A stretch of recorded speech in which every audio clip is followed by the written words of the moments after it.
Hi guys, Anthony Cummins here. Now, right, today we're going to talk about how to study samurai skills or samurai ways.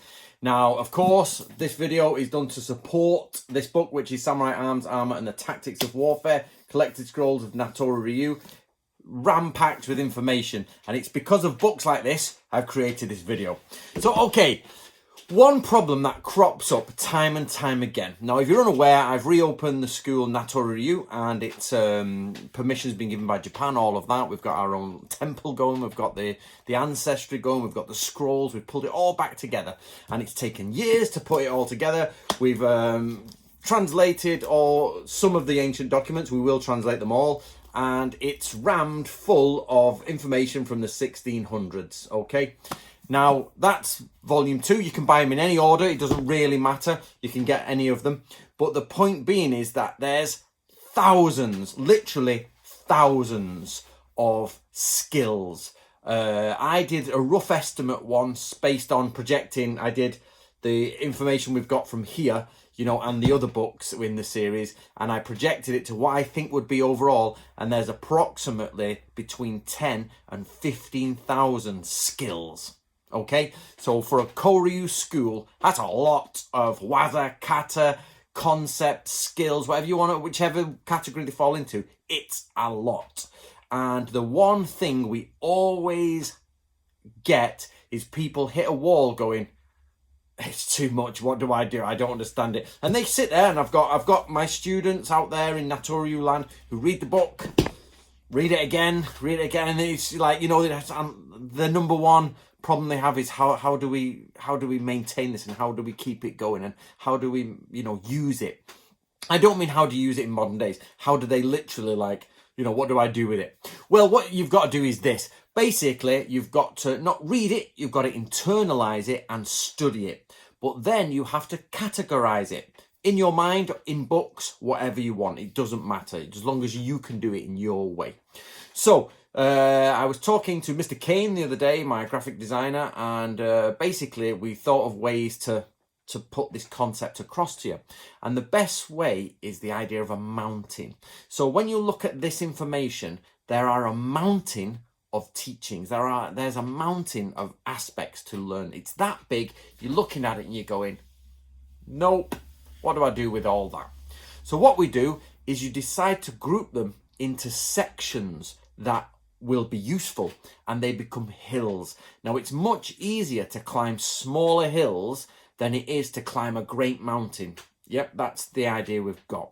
So there are different aspects to samurai training. You've got the shinobi aspect beneath samurai training, there as an auxiliary art. You've got monomi scouting. You've got mental aspects. You've got etiquette in society. You've got martial arts. You've got strategy in warfare. You've got magic, esoteric magic. You've got rituals that you have to perform. You've got philosophical schools such as Confucianism, Taoism, Buddhism, things like, those major schools that teach you about the origin of the world or how to live within life, how to keep your soul clean and all that. There's thousands of pieces of information to be used. So again, what we do, we have to group them. And let me give you a little example of how you would, what I mean by this in the sense of grouping them into what. So many of the skills interact and interlock with each other, and you can pick and use them.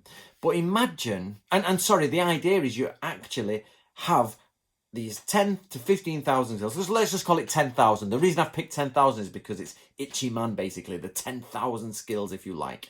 And that means everything, multitudes in old China and Japan.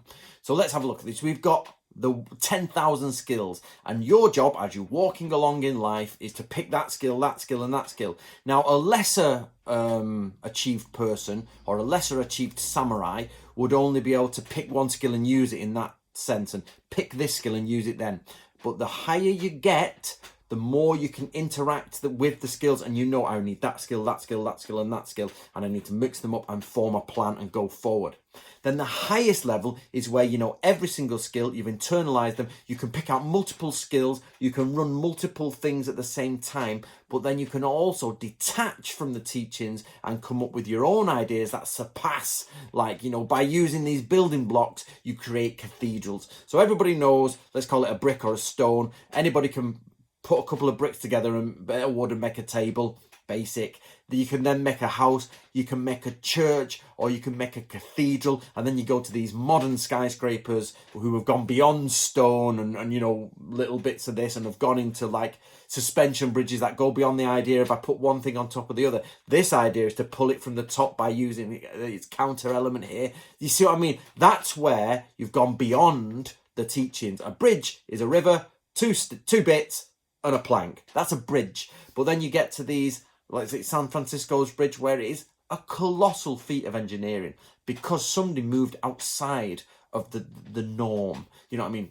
Two foundations and a plank. Let's go beyond that. That's what it means by becoming, you know, going beyond shuhari. Shuhari. Shu is the basic bit. 2 bricks, a plank. Ha is the sort of like, okay, we've learned how to use this. Let's build. We've built an archway. We've got a keystone, and then the end one is literally like we've gone beyond that. With the most modern, super complex bridges that don't work as a bridge should, and they're flexible in the wind and all sorts. You've gone beyond the 2 sticks and the 2 foundations and a plank. You see what I mean? So you, as a student of Samurai Ways, have to start by not just looking at this mountain and going like that.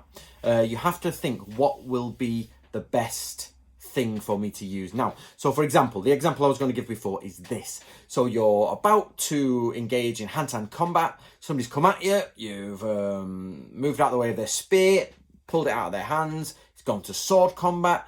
You've gone in, you've used X sword technique or whatever. You've gone to wrist locks. You've hit the ground and you're stuck. And you're like, what do I do now? What do I need to pull out of my, you know, what do I do? So you've got to be like, what can I pull out of the system? So in Natoryu, we have Western cannons that were introduced to Japan in the 1500s. And we have an entire series on Western cannons. Do you lift your enemy up and say, right, Bob, shoot his head off? Or, you know, with Greek fire flamethrower, you know that recipe we have for sort of that Greek fire? Yeah, just burn him. I'll hold him up. Yep, never going to work. Or like, shoot his head off with a cannon. You know, it's the wrong technique for the wrong time. It wouldn't be that. In that situation, in Natoryu, we have something called Shinobizashi, which is a hidden dagger. And you hide this underneath your tacit. So basically, you see that section there? Between them, underneath there, you have a 3rd blade. You've got a tachi, you've got a katana or wakizashi, your sidearm, and then you've got a hidden blade that's underneath that nobody can see. So you know you've been gripped, you're on the floor, you're not going to use a cannon, I'm not going to use Buddhist philosophy, I need to use my hidden dagger. Boom, in the neck it goes, boom, on it goes. Or you use the pommel through the eye, which is another aspect of Natoryu. Okay, I've pulled the dagger out. I need to stab him 3 times, which is another teaching of Natoryu. No, I can't get in. Reverse it. Hammer, bang, through it into his eye. Bang, bang. Now I can stab 3 times. There you go. 3 principles just from the top of my head from Natoryu. Shinobizashi, which is a pull out. You get Santo Isho no Narai, which is basically the stabbing. And then, excuse me, I forgot the name for the pommel. It's the virtues of the pommel, which is in the scroll Heika Jodan. And you smash through the eye, or, you know, smash through the eye, then stab. Those are 3 aspects you pull out in the time you think, I need 1, 2, 3. Okay, that's 3 teachings. I didn't need a flamethrower, and I didn't need an atomic weapon for this. Do you know what I mean? They're not the skills I need right now. But yeah, if I'm in conversation, I need to understand the 4 ways of flexible, rigid, strong, and weak. Be careful, they're often mistranslated. But you've got rigidity, flexibility, strength, and weakness, okay? They're used in speech and in combat and in open battle. Yep, so what you've got is you need to get to a point where you're picking the correct skills to mash together at that point. It could be that instead of getting out my Shinobizashi, which is my hidden dagger, you get your Shinobi Nawa, which is hidden rope. And this is underneath in Natoryu. that bit there. So you reach over into a small bag that hides under there, and you pull out and you hook in, and you can pull there. Imagine someone at the top of you hook right into the face, ram it down, and then you can start getting your arms around and pulling. Same in conversation. Learn to change, learn to do this. It's the same in scouting. It's the same in checking for chi clouds. You're not going to use the wrong skill at the wrong point. So when you come up to learning samurai ways, you're not thinking, I have to memorize. So that's nearly 500 pages. Book 1 is 500 pages, and True Path of the Ninja is 200 or 300 pages, or 200 pages. So you've got like 1,000 plus pages of information to pick from. Yep, that's not how it works. You've got to be able to either do it through notebooks, you do it through creating your own things, but the point is that you internalize it and you think, what do I need to use here? So you get clusters. So I've termed this clusters. It's a term I just brought from body language. In body language, you look for clusters of things. So in this, you're looking for clusters of skills that match. Yep, flamethrowers and candles don't match, right? If you flamethrow a candle, it's gonna go. But if you're flamethrowing the enemy and then you need a fuse, so you've got the art of the fuse, but it's raining, so we're going to use the art of the waterproof fuse. We're going to use flammable liquid. We're going to use moving. We're going to use the wind, so we're going to have the wind behind us, because if you throw a burning petrol bomb into the wind, you're going to be sprayed with fire. Okay, so that's how you link clusters together. So when you're studying samurai ways, don't think, oh, right, okay, I need to just stack all these skills, and you're walking around with a million stacks of plates. No. It's a table with lots of dishes on it in clusters. You don't have your ice cream with your sweet and sour chicken and you don't mash it up. Okay, simple as that. So same as a table, call it clusters of food. You go to a restaurant, one of these all-you-can-eat banquet jobs, they do not put fish with like bananas and strawberries there and mix it all in. Doesn't work. They put the same thing, the correct things in the correct place that mix with each other. That's exactly how samurai skills work. You do not mix the skills that do not mix. But so you'll find that out of 10,000 skills, there are only sections of skills that link in the tens. So 10, 20, 40, maybe 100 skills can link in together, but yet those won't link with them. So you've actually only got a certain amount of clusters.